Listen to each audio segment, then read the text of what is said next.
already, I think it's the 5th session on HR planning, global human resource planning. So today the learning objectives are as follows. First, more general to understand the role of global HR planning in the relation also to strategic management. So there's a link to our previous session on global strategy. Also, there's the link to global labor pools here in today's session. So you see also how it's connected. And then also the next one is to recognize the influencing factors of global HR planning. So what factors have an influence on planning? Particularly here we think about the global aspect. We have 5 sections. Well, there's quite a bit today to cover. All right, then I would like to conclude today.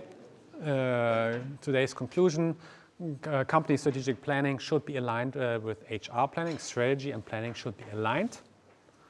Multinational corporations need to scan the environment to meet global work demand.